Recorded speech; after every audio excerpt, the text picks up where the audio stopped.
പുറപ്പാട് അധ്യായം 8. തവളകൾ വ്യാപിക്കുന്നു.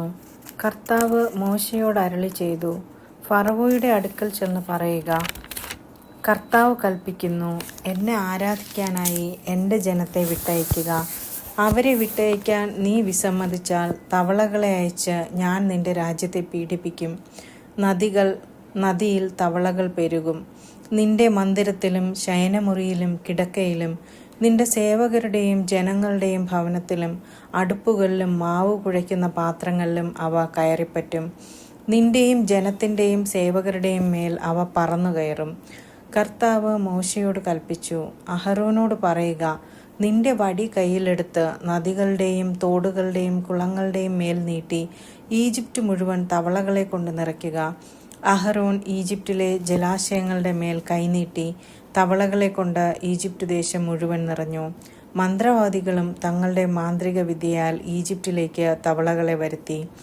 അനന്തരം ഫറവോ മോശയെയും അഹരോനെയും വിളിച്ചു വരുത്തി പറഞ്ഞു, എന്നിൽ നിന്നും എൻ്റെ ജനത്തിൽ നിന്നും തവളകളെ അകറ്റിക്കളയുന്നതിന് കർത്താവിനോട് നിങ്ങൾ അപേക്ഷിക്കുവിൻ. കർത്താവിന് ബലിയർപ്പിക്കാനായി ജനത്തെ ഞാൻ വിട്ടയക്കാം.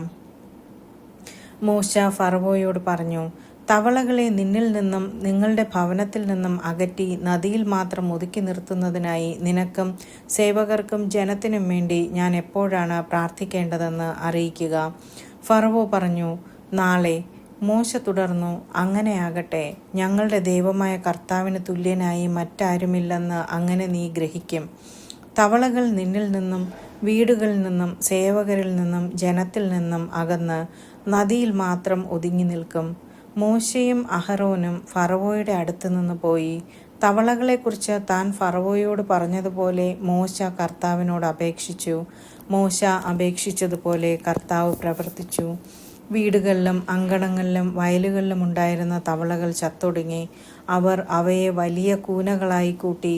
നാട്ടിൽ ദുർഗന്ധം വ്യാപിച്ചു. സ്വൈര്യം ലഭിച്ചെന്ന് കണ്ടപ്പോൾ കർത്താവ് പറഞ്ഞതുപോലെ ഫറവോയുടെ ഹൃദയം കഠിനമായി. അവൻ അവരുടെ വാക്ക് ശ്രദ്ധിച്ചില്ല. പേൻ പെരുകുന്നു. കർത്താവ് മോശയോട് പറഞ്ഞു, നീ അഹരോനോട് പറയുക, നിന്റെ വടി കൊണ്ട് നിലത്തെ പൂഴിയിലടിക്കുക. അപ്പോൾ അത് പേനായി തീർന്ന് ഈജിപ്റ്റ് മുഴുവൻ വ്യാപിക്കും.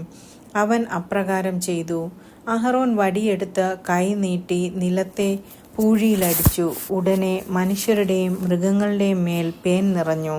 ഈജിപ്റ്റിലെ പൂഴി മുഴുവൻ പേനായി തീർന്നു. മന്ത്രവാദികളും തങ്ങളുടെ മാന്ത്രിക വിദ്യയാൽ പേൻ പുറപ്പെടുവിക്കാൻ ശ്രമിച്ചു, എന്നാൽ സാധിച്ചില്ല. മനുഷ്യരുടെയും മൃഗങ്ങളുടെയും മേൽ പേൻ നിറഞ്ഞു നിന്നു. അപ്പോൾ മന്ത്രവാദികൾ ഫറവോയോട് പറഞ്ഞു, ഇവിടെ ദൈവകരം പ്രവർത്തിക്കുന്നു. എങ്കിലും കർത്താവ് മുൻകൂട്ടി അറിയിച്ചതുപോലെ ഫറവോ കഠിനഹൃദയനായി നിലകൊണ്ടു. അവൻ അവരുടെ വാക്ക് ശ്രദ്ധിച്ചില്ല. ഈച്ചകൾ വർദ്ധിക്കുന്നു. കർത്താവ് മോശയോട് അരുളിച്ചെയ്തു, നീ അതിരാവിലെ എഴുന്നേറ്റ് ഫറവോ നദിയിലേക്ക് വരുമ്പോൾ അവൻ്റെ വഴിയിൽ കാത്തുനിന്ന് അവനോട് പറയണം, കർത്താവ് ഇപ്രകാരം പറയുന്നു, എന്നെ ആരാധിക്കാനായി എൻ്റെ ജനത്തെ വിട്ടയയ്ക്കുക. എൻ്റെ ജനത്തെ വിട്ടയയ്ക്കാത്ത പക്ഷം നിന്റെയും സേവകരുടെയും ജനത്തിൻ്റെയും മേൽ ഞാൻ ഈച്ചകളെ അയക്കും. അങ്ങനെ ഈജിപ്റ്റുകാരുടെ ഭവനങ്ങൾ ഈച്ചകളെ കൊണ്ട് നിറയും.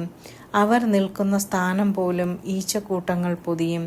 എന്നാൽ എൻ്റെ ജനം വസിക്കുന്ന ഗോഷൻ പ്രദേശത്തെ ഞാൻ ഒഴിച്ചു നിർത്തും. അവിടെ ഈച്ചകൾ ഉണ്ടായിരിക്കുകയില്ല.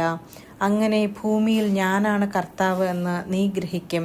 എൻ്റെ ജനത്തെ നിന്റെ ജനത്തിൽ നിന്ന് ഞാൻ വേർതിരിക്കും. ഈ അടയാളം നാളെ തന്നെ കാണപ്പെടും. കർത്താവ് അപ്രകാരം പ്രവർത്തിച്ചു. ഫറവോയുടെയും സേവകരുടെയും ഭവനങ്ങൾ മാത്രമല്ല, ഈജിപ്റ്റ് രാജ്യം മുഴുവൻ ഈച്ചകളുടെ കൂട്ടം കൊണ്ട് നിറഞ്ഞു. ഈച്ചകൾ മൂലം നാട് നശിച്ചു തുടങ്ങി.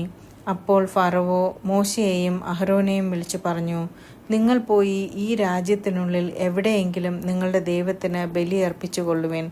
മോശ പറഞ്ഞു, അങ്ങനെ ചെയ്യുന്നത് ശരിയല്ല. കാരണം ഈജിപ്റ്റുകാർക്ക് അരോചകമായ വസ്തുക്കളാണ് ഞങ്ങളുടെ ദൈവമായ കർത്താവിന് ഞങ്ങൾ ബലിയർപ്പിക്കുന്നത്. തങ്ങൾക്ക് അരോചകമായ വസ്തുക്കൾ അവർ കാണുകെ ബലിയർപ്പിക്കുകയാണെങ്കിൽ അവർ ഞങ്ങളെ കല്ലെറിയുകയില്ലേ? കർത്താവിൻ്റെ കൽപ്പനയനുസരിച്ച് ഞങ്ങൾ 3 ദിവസത്തെ യാത്ര ചെയ്ത് മരുഭൂമിയിൽ വച്ച് ഞങ്ങളുടെ ദൈവമായ കർത്താവിന് ബലിയർപ്പിക്കട്ടെ. അപ്പോൾ ഫറവോ പറഞ്ഞു, നിങ്ങളുടെ ദൈവമായ കർത്താവിന് മരുഭൂമിയിൽ ബലിയർപ്പിക്കാൻ ഞാൻ നിങ്ങളെ വിട്ടയക്കാം.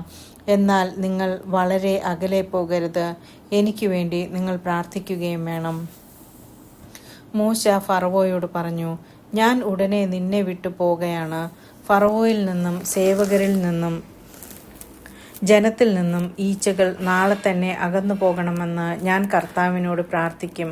കർത്താവിന് ബലിയർപ്പിക്കാൻ വേണ്ടി ജനങ്ങളെ വിട്ടയക്കാതെ വീണ്ടും വഞ്ചനാപരമായി പെരുമാറാതിരുന്നാൽ മതി. മോശ ഫറവോയുടെ അടുക്കൽ നിന്ന് പോയി കർത്താവിനോട് പ്രാർത്ഥിച്ചു. കർത്താവ് മോശയുടെ അപേക്ഷയനുസരിച്ച് പ്രവർത്തിച്ചു. ഫറവോയിൽ നിന്നും സേവകരിൽ നിന്നും ജനത്തിൽ നിന്നും ഈച്ചകളെ അകറ്റി, ഒന്നുപോലും അവശേഷിച്ചില്ല. എന്നാൽ ഫറവോ ഇപ്രാവശ്യവും ഹൃദയം കഠിനമാക്കി. അവൻ ജനത്തെ വിട്ടയച്ചില്ല. ആമേൻ.